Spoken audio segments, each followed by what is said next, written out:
Hey guys, welcome to today's video. और आज हम करने वाले हैं लीड कोड का प्रॉब्लम 951 जिसका नाम है फ्लिप इक्विवेलेंट बाइनरी ट्रीज। तो बेसिकली हमें इधर दो ट्री नोड्स के रूट दिए हैं, गिवन है, और हमें क्या करना है, हमें देखना है कि क्या ये दो ट्रीज जो है वो equivalent flip equivalent binary trees है। तो फ्लिप इक्विवेलेंट का मतलब क्या होता है, अगर हमें एक ट्री दिया है या गिवन है तो दूसरे ट्री को हम कितने भी x number of times flip कर सकते हैं। और अगर फ्लिप करने के बाद अगर ये दूसरा ट्री इक्वल टू आ जाता है फर्स्ट ट्री के इक्वल, तो हम इसे फ्लिप इक्विवेलेंट बाइनरी ट्रीज बोलते हैं। तो फ्लिप कैसे करना है हमको, या हमें कैसे दिया है कि फ्लिप कैसे करने वाले हैं या कैसे कर सकते हैं। तो बेसिकली फ्लिप का ये मतलब होता है कि अगर आपने लेफ्ट और राइट चाइल्ड को उस नोड के एक नोड के लेफ्ट और राइट चाइल्ड को अगर इंटरचेंज कर लिया तो उसका मतलब होता है कि वो फ्लिप्ड है। फॉर एग्जाम्पल, अगर आपने नोड 1 एज एग्जाम्पल लिया तो उसका लेफ्ट चाइल्ड है 2 और राइट चाइल्ड है 3, तो इसको फ्लिप करने के बाद ऐसा होगा कि उसका लेफ्ट चाइल्ड हो जाएगा 1 का लेफ्ट चाइल्ड 3 और राइट चाइल्ड 1 का हो जाएगा 2। तो चलिए देखते हैं कि हम इसे सॉल्व कैसे करने वाले हैं।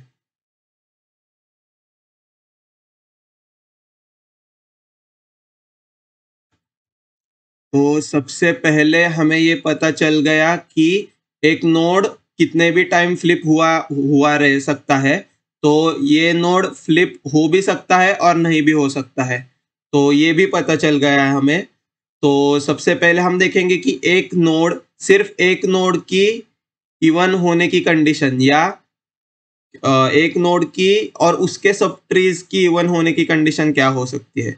तो मैं क्या ये ऐसा बोल सकता हूँ कि अगर सबसे पहली वाली केस कि अगर मेरा एक नोड हो रूट 1, अगर हो इक्वल टू नल, और रूट 2 भी अगर हो इक्वल टू नल, तो क्या वो इक्वल है?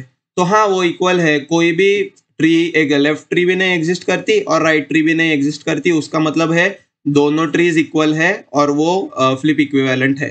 ठीक है, तो इधर हम कर देंगे रिटर्न ट्रू, उसका मतलब ठीक है। तो फिर सेकेंड आ जाता है कि इफ मेरा रूट 1 इक्वल टू नल हो और रूट 2 इक्वल टू नल हो, तो इसका क्या मतलब हो सकता है। सबसे पहले हमने ऑलरेडी चेक किया है कि रूट 1 या रूट 2 मतलब एंड और नहीं, एंड रूट 1 और मतलब और वाला और ये और नहीं, ये वाला और। तो रूट 1 एंड रूट 2 अगर मेरे दोनों नल हो तो वो इक्वल है, पर रूट 1 और रूट 2 अगर मेरे इक्वल हो, ये कंडीशन चेक करने के बाद उसका मतलब है सिर्फ दोनों रूट में से सिर्फ एक ही रूट, ये या ये रूट नल हो सकता है। उसका मतलब है हमें ऐसे दिया है कि एक रूट नल है और दूसरा रूट नल नहीं है, तो वो इक्विवेलेंट हो ही नहीं सकते। तो हम रिटर्न कर देंगे फॉल्स।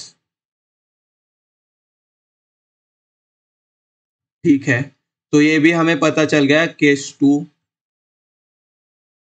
फिर उसके बाद हम ये देख सकते हैं कि अगर थर्ड कंडीशन ये भी हमारी हो सकती है एक नोड के लिए, सिर्फ हम एक ही नोड के देख रहे हैं अभी अभी के लिए। If root 1 dot value equal to not equal to root 2 dot value, उसका मतलब है ये ट्रीज फिर से फ्लिप इक्विवेलेंट नहीं है, ये नहीं है सेम और या सिमिलर या इक्वल।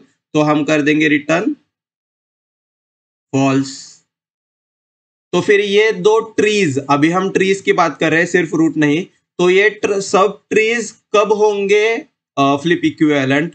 वो तब होंगे इक्विवेलेंट, फ्लिप इक्विवेलेंट, जब मेरा एक खुद का रूट नोड इक्वल हो इससे, और फिर मेरी लेफ्ट सब ट्री हो इक्वल टू इसकी लेफ्ट सब ट्री से, या फिर और मेरी राइट सब ट्री हो इक्वल टू इस राइट सब ट्री से, या फिर मेरी लेफ्ट सब ट्री हो इक्वल टू इसके राइट सब ट्री से, और मेरी राइट सब ट्री हो इक्वल टू इसके लेफ्ट सब ट्री से।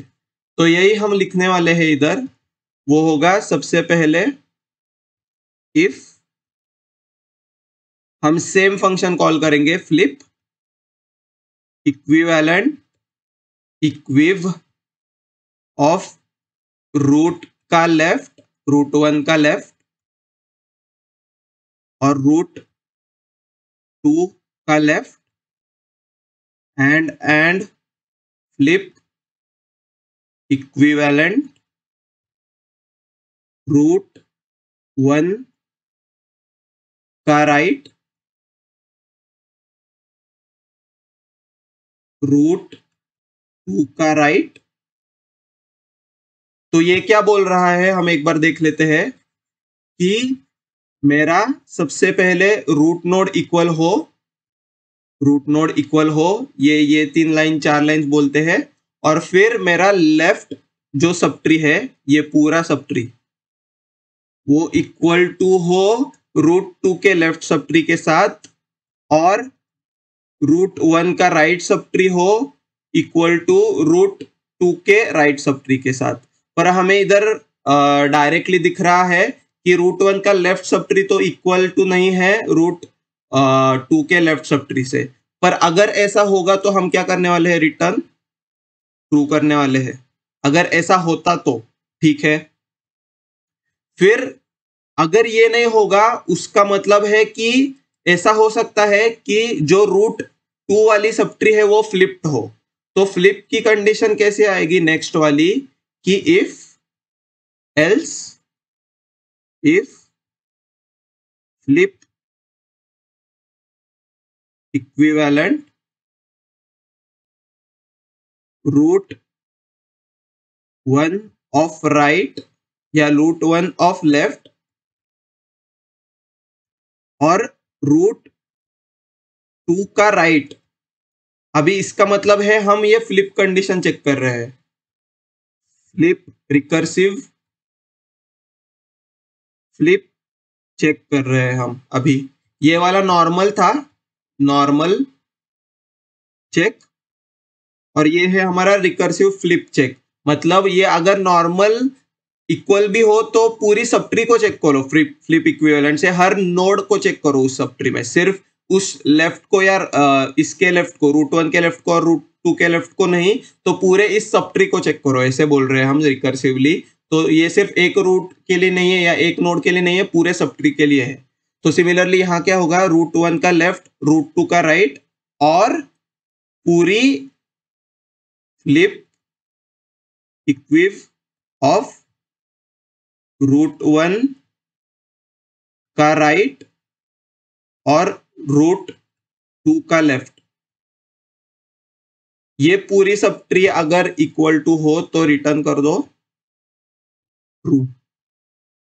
तो अभी ये क्या बोल रहा है, ये वाला कंडीशन मेरा ऐसे बोल रहा है कि अगर मेरा पूरा left sub tree equal to हो मेरे रूट 2 के राइट सब ट्री के साथ पूरी वाली, और सिमिलरली मेरी पूरी राइट सब ट्री रूट 1 की इक्वल टू हो पूरी सब ट्री लेफ्ट की रूट 2 के साथ, तो उसका मतलब है मेरे ये दोनों जो नोड्स है या ये पूरा जो बाइनरी ट्री है वो इक्वल है। तो आई होप गाइज आपको ये पता चल गया हो। ये हम सबसे पहले नॉर्मल कंडीशन चेक करते हैं कि रिकर्सिवली मेरे नॉर्मल लेफ्ट सब ट्री और लेफ्ट सब ट्री रूट 2 के लेफ्ट सब ट्री और रूट 1 के राइट सब ट्री और रूट 2 के राइट सब ट्री इक्वल हो तो फिर रिटर्न कर दो ट्रू। नहीं तो अगर ये फ्लिप्ड हो उसका मतलब है ये चेक करो कि मेरी नॉर्मल रूट 1 की लेफ्ट सब ट्री जो है वो इक्वल टू चाहिए रूट 2 के राइट सब ट्री से पूरी वाली, और रूट 1 की लेफ्ट सब ट्री जो है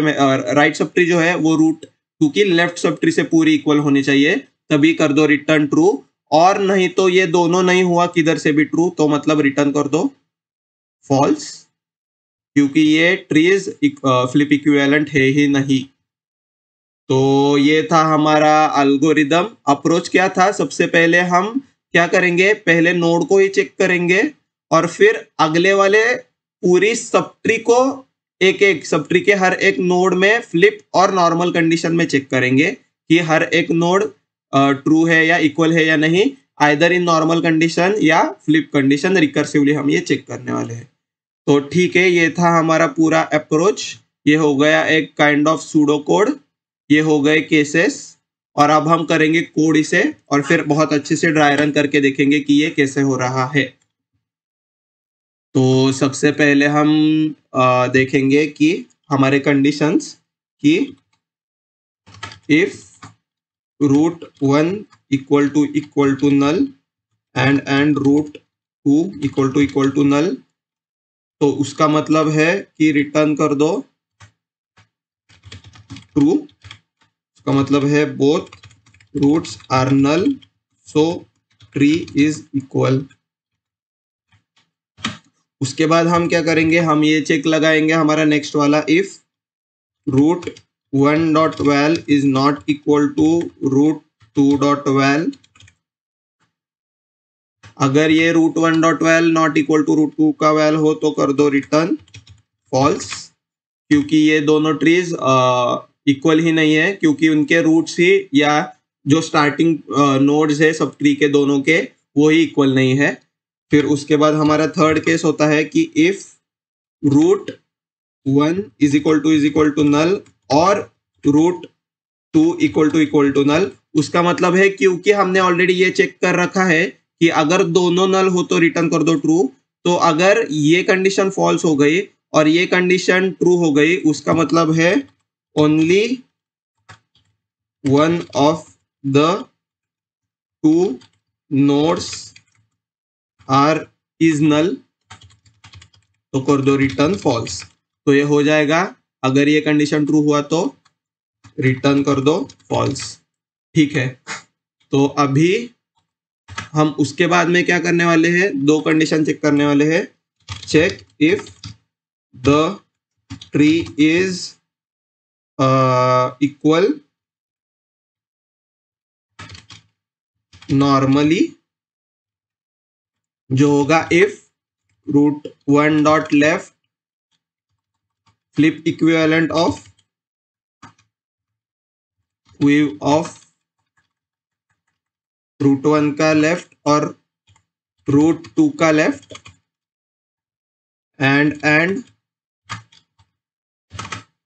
फ्लिप इक्वेव ऑफ √1 का right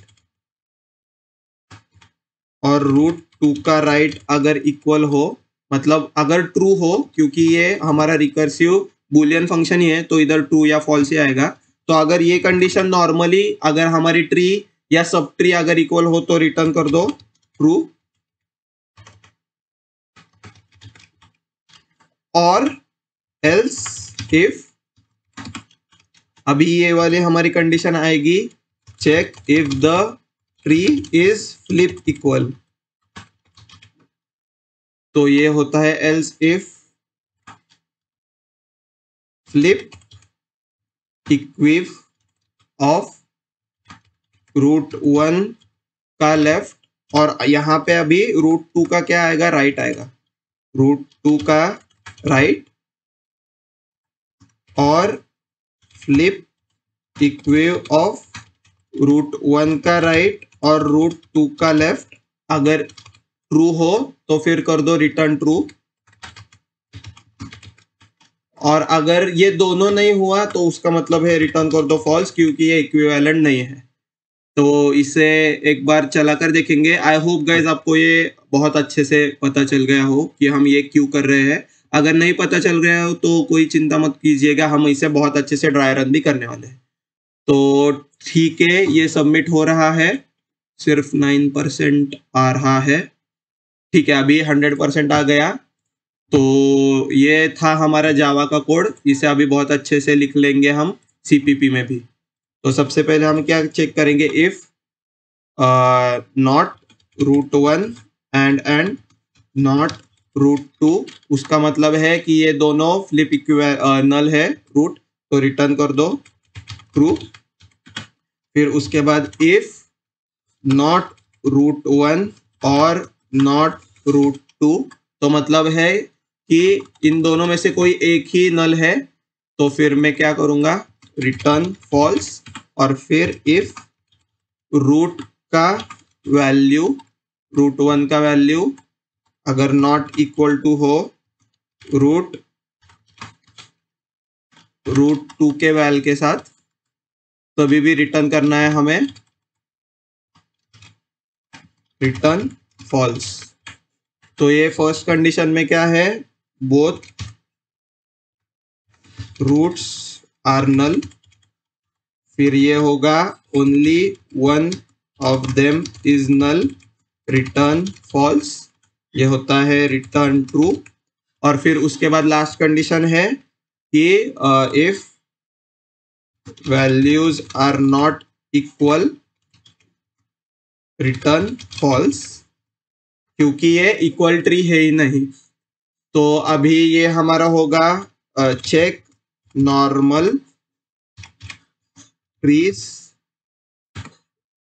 left and right child, left and right child nodes recursively, जो होगा इफ रूट वन इक्विव का फ्लिप, ये मैं कॉपी कर लेता हूँ, flip equiv of root one का लेफ्ट, रूट टू का left, and root one flip equiv of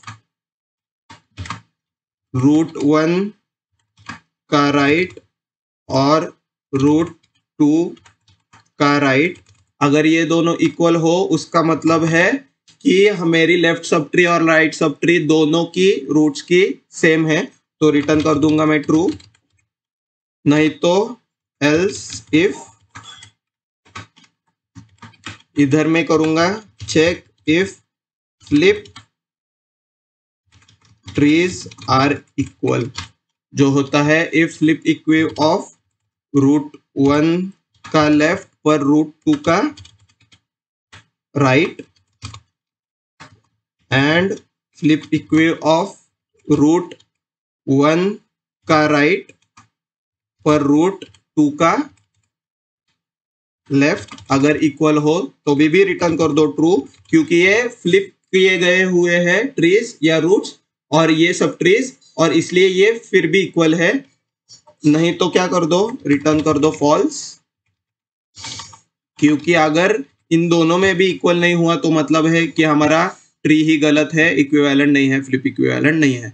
तो ये हम देख लेते हैं, रूट वन का लेफ्ट, रूट टू का लेफ्ट, रूट वन का राइट, रूट टू का राइट, और इधर रूट वन का लेफ्ट, रूट टू का राइट, रूट वन का राइट, रूट टू का लेफ्ट। ठीक है, तो अभी इसे एक बार चला कर देखेंगे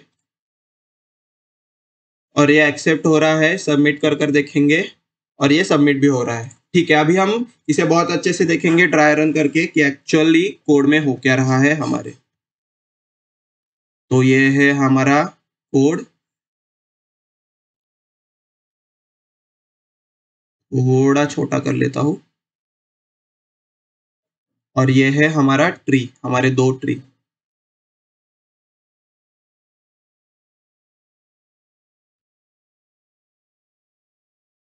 ठीक है, और मैं इधर बना लेता हूं एक स्टैक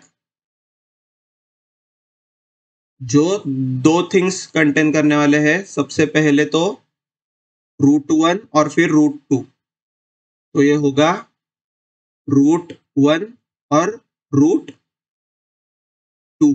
तो सबसे पहले हमारे रूट वन में डल जाता है वन और रूट टू में डल जाता है वन। तो हम देखते हैं कि वन नल नहीं है, टू भी नल नहीं है, वैल्यूज भी इक्वल है। तो फिर हम क्या करते हैं, देखते हैं कि flip equivalent of root one का लेफ्ट और रूट टू का लेफ्ट अगर इक्वल हो तो सबसे पहले क्या डलता है, इधर यहाँ पे आ जाता है रूट वन का लेफ्ट, रूट टू का लेफ्ट। पर ये तो हम देख लेते हैं कि वैल्यूज इक्वल ही नहीं है, इसलिए हम इधर आ जाता है फॉल्स हमारा यहाँ पे। पर जब यहाँ फॉल्स आ जाता है तो हम आगे की चेक ही नहीं करते और हम एल्स में घुस जाते हैं, क्योंकि इधर ऑलरेडी एक फॉल्स आ चुका है।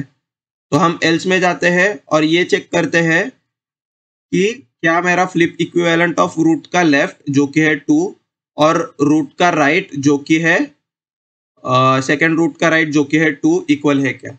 तो फिर से हम फ्लिप इक्विवेलेंट चलाने लगते हैं और देखते हैं कि ठीक है, दोनों रूट्स तो नल नहीं है, दोनों रूट्स में से एक भी नल नहीं है और दोनों रूट्स की वैल्यू तो सेम है। तो फिर से हम ये चेक करते हैं कि क्या मेरा फ्लिप इक्विवेलेंट ऑफ रूट का लेफ्ट जो कि है 4 और इस रूट का भी लेफ्ट जो कि है 4 इक्वल है क्या। तो फिर से हमारा नया वाला फ्लिप इक्विवेलेंट हो जाता है शुरू, और हम ये देखते हैं कि क्या मेरा नोड नल है, क्या मेरा नोड अनइक्वल है, क्या मेरे दो नोड में एक नल है क्या। तो इधर ये सोच लो, यहाँ 1 में इसे मैं बोल देता हूँ A और इसे मैं बोल देता हूँ B। तो यहाँ 1 पे क्या चला था हमारा, 1 पे चला था B का फर्स्ट वाला भी चला है, और यहाँ पे सेकंड पे भी क्या चला था, सेकंड पे चला था A वाला फर्स्ट चला था, राइट। 2 का लेफ्ट और यहाँ भी 2 का लेफ्ट। तो A वाला फर्स्ट चला था, यहाँ ये फर्स्ट है और ये सेकंड है, ये फर्स्ट है और ये सेकंड है, ठीक है। तो A का फर्स्ट चलने से आ गया था यहाँ पर 4। फिर 4 क्या करता है, खुद देखता है कि क्या मेरा रूट का लेफ्ट और रूट 1 का लेफ्ट और रूट 2 का लेफ्ट इक्वल है। तो यहाँ पर आ जाता है A का 1 चल के आ जाता है यहाँ पर नल, तो नल रिटर्न कर देता है ट्रू यहाँ पे, ठीक है। फिर उसके बाद क्या होता है, हम चेक करते हैं कि क्या मेरे 4 का रूट 1 का राइट और रूट 2 का राइट, तो इसका राइट भी नल होता है, इसका राइट भी नल होता है, नल आ जाता है। तो A2 में भी आ जाता है इक्वल टू नल यहाँ पे, और ये नल से हम रिटर्न कर जाते हैं बेस केस से बाहर। तो अभी क्योंकि अभी A में दोनों A ट्रू आ चुके हैं 4 के लिए, इसलिए 4 क्या करता है, रिटर्न यहाँ का ट्रू रिटर्न कर देता है 2 के A1 में। तो 2 का A1 हो जाता है ट्रू और ये 4 हट जाता है स्टैक से। फिर 2 का चलता है, A1 हो गया है, अभी A2 चलता है, जिससे ये डाल देता है रूट का राइट, रूट 1 का राइट और रूट 2 का राइट। तो अभी 1 का राइट क्या है 5, और यहाँ पे इधर 2 का राइट है, रूट 1 के 2 का राइट है 5 और रूट 2 के 2 का राइट है 5। तो यहाँ पर हम ये रूट 1 का राइट और रूट 2 का राइट डाल देते हैं, ठीक है। तब ये जब ये डल जाता है तब हम क्या करते हैं, फिर से ये चेक करने लगते हैं कि क्या कोई नोड नल है क्या। ये तीनों डिफॉल्ट में हो जाते हैं चेक, ये आप याद में रखो। फिर हम क्या करते हैं, सबसे पहले ये देखते हैं कि A1 चलाते हैं इसका, और देखते हैं कि क्या मेरे रूट का लेफ्ट और रूट 2 का लेफ्ट इक्वल है। तो रूट 1 का लेफ्ट होता है 7 और रूट 2 का लेफ्ट होता है 8। तो ये 7 और 8 डल जाता है A1 से, पर A1 से ऑलरेडी आ जाता है फॉल्स यहाँ पे, क्योंकि ये इक्वल नहीं रहते हैं। इसलिए हम ये वाला A2 चलाते ही नहीं है, हम एल्स वाला पार्ट चलाते हैं, ये हो जाते हैं रिटर्न, और हम एल्स में B1 चला देते हैं इधर 5 का। जब ये B1 चलता है तब हम क्या करते हैं, रूट 1 का लेफ्ट डाल देते हैं, रूट 1 का लेफ्ट है 7 और रूट 2 का राइट डाल देते हैं जो कि है 7 में हम फिर से आ जाते हैं इधर और चलाने लगते हैं ये A1 से क्या हो जाता है, यहाँ पे नल डल जाता है, यहाँ पे नल डल जाता है, और A1 कर देता है यहाँ पे रिटर्न ट्रू नल से, क्योंकि ये नल तो दोनों है इक्वल। फिर A1 चलने के बाद इसका A2 चलता है, और जब A2 चलता है तब हम फिर से नल ऐड कर देते हैं यहाँ पे, रूट 1 का राइट रूट 2 का राइट, जो कि 7 का राइट और इस 7 का राइट भी नल रहता है, इसलिए A2 भी रिटर्न कर देता है यहाँ पे ट्रू। तो क्योंकि अभी A1 और A2 A2 ये पूरा इफ ट्रू हो गया है, इसलिए हम रिटर्न कर देते हैं ट्रू 5 के B1 में। तो ये आ जाता है इधर से ऐसे ट्रू, और ये हट जाता है स्टैक से। फिर उसके बाद 5 का B1 हो चुका होता है, इसलिए ये चलाता है B2 चलाने के बाद ये क्या करता है, ऐड कर देता है रूट 1 का राइट, अभी इसका राइट क्या है 8 है, और रूट 2 का लेफ्ट है 8। तो फिर हम फिर से देखते हैं A1 चला कर इधर कि नल ऐड करते हुए कि दोनों तो नल है, मतलब ये A1 ट्रू है। सिमिलरली A2 में हम दोनों नल ऐड कर देते हैं और नल से कर जाते हैं रिटर्न ट्रू। हमारी बेस केस ही ये है कि अगर दोनों नल हो तो कर दो रिटर्न ट्रू, ठीक है। तो अभी ये पूरा A का जो ब्लॉक होता है ये ट्रू हो जाता है, इसलिए हम रिटर्न कर जाते हैं यहाँ से ट्रू। किसके लिए ट्रू रिटर्न करते हैं, B2 के लिए। फिर ये स्टैक से हट जाता है, और क्योंकि B1 और B2 दोनों ट्रू होते हैं, इसलिए हम रिटर्न कर देते हैं ट्रू A2 में। इधर A2 चला था ना 2 का राइट, 2 का A2 चला था, जब हमने डाल दिया था 5 को, 2 का A2 चला था इधर, तो ये ट्रू आ जाता है। फिर ये हट जाता है और फिर हम क्या करते हैं, हम 2 से क्या करते हैं, रिटर्न कर देते हैं ट्रू B1 में 1 के। फिर B1 में क्योंकि 1 ट्रू आ चुका है तो ये B2 चलाते हैं हम। B2 चलाने के बाद क्या होता है, फ्लिप इक्विवेलेंट में आ जाता है √1 का राइट जो कि है 3 और √2 का लेफ्ट जो कि है 3। फिर हम क्या करते हैं, इधर से फिर से A1 चलाने लगते हैं और ऐड कर देते हैं √1 का लेफ्ट जो कि है 3 का लेफ्ट 6 और √2 का लेफ्ट जो कि है नल। पर इधर से आ जाता है फॉल्स A1 में, इसलिए ये क्या होता है, ये हट जाता है स्टैक से और हम A1 का पूरा नेक्स्ट वाला चेक चलाते हैं नहीं, क्योंकि ऑलरेडी एक फॉल्स आ चुका होता है। इसलिए हम क्या करते हैं, B1 चलाते हैं एल्स इफ में जाके और ये चला देते हैं हम B1 चलाते ही हम ऐड करते हैं रूट का लेफ्ट होता है 6 √1 का और √2 का राइट जो कि होता है 6। यहाँ से 6 से फिर से हम A1 चलाते हैं, नल को ऐड करते हैं, रिटर्न कर देते हैं ट्रू। A2 चलाते हैं, नल को ऐड कर देते हैं, रिटर्न कर देते हैं ट्रू और ये हट जाता है स्टैक से। फिर क्योंकि ये दोनों ट्रू आ चुके रहते हैं इसलिए हम रिटर्न कर देते हैं ट्रू B1 को और ये स्टैक से हट जाता है।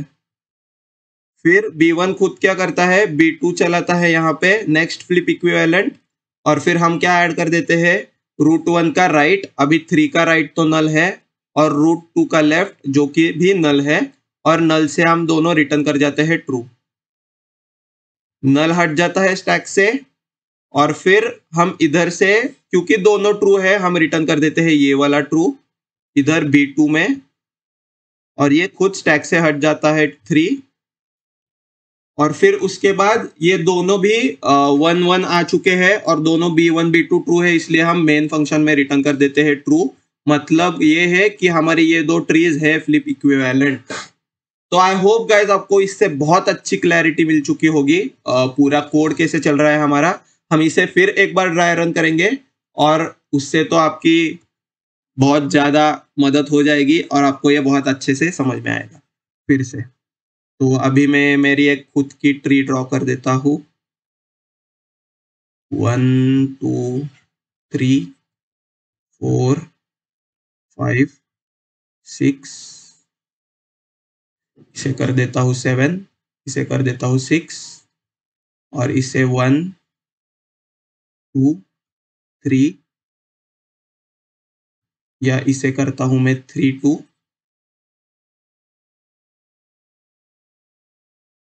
फिर 7 6 फिर 4 और 7। ठीक है, तो सबसे पहले मेरा √1 डल जाता है 1, √2 डल जाता है 2। फिर मैं क्या करता हूँ, सबसे पहले A1 चलाता हूँ। A1 चलाने से मेरे √1 का लेफ्ट और √2 का लेफ्ट डल जाता है यहाँ पे 2 और 3। फिर मैं इधर से फॉल्स कर जाता हूँ क्योंकि ये वैल्यूज ट्रू और 2 नहीं, दोनों इक्वल नहीं रहते, इसलिए यहाँ से मैं कर जाता हूँ फॉल्स रिटर्न और ये चला जाता है स्टैक से क्योंकि ये ऑलरेडी फॉल्स हो चुका है A का 1। फिर हम क्या करते हैं, B चलाने लगते हैं, इसलिए B1 चला देते हैं हम।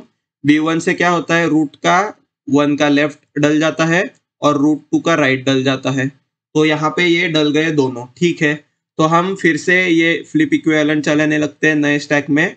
हम चेक करते हैं सब बराबर है ना, ऊपर का सब बराबर रहता है। फिर हम क्या करते हैं, A1 चला देते हैं इसका। A1 चलने से √1 का लेफ्ट डल जाता है, √2 का भी लेफ्ट डल जाता है।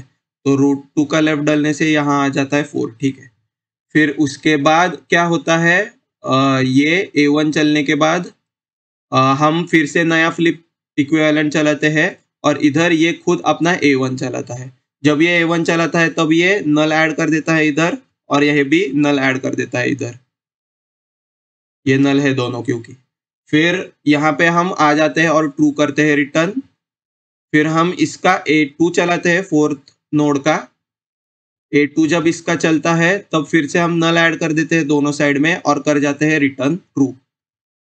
नल हट जाता है स्टैक से क्योंकि ये A1 A2 दोनों ट्रू हो चुके रहते हैं, इसलिए हम इधर से रिटर्न कर देते हैं ट्रू 2 के A1 को, और ये हट जाता है स्टैक से।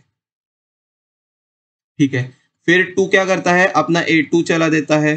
जब ये A2 चलाता है तब अपना √1 का राइट डाल देता है। अभी √1 का राइट क्या है, इधर हमारा √1 है 2, इसका राइट है 5। √2 का राइट डालता है, √2 का राइट क्या है, इधर 2 का राइट है 7।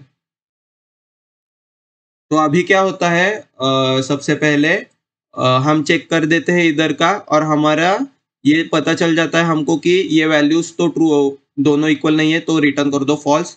तो A2 आ जाता है फॉल्स, और ये दोनों स्टैक से हट जाते हैं। पर जब ये A1 और A2 एक ट्रू है और एक फॉल्स है, इसलिए हम A1 से ट्रू नहीं रिटर्न करते और हम चला देते हैं B1, एल्स वाला पार्ट चलाते हैं हम। जब हम B1 चला देते हैं तब हम क्या करते हैं, √1 के लेफ्ट में डाल देते हैं, √1 का लेफ्ट डालते हैं। √1 का लेफ्ट होता है 4 और √2 का राइट डाल देते हैं। √2 का राइट होता है 7।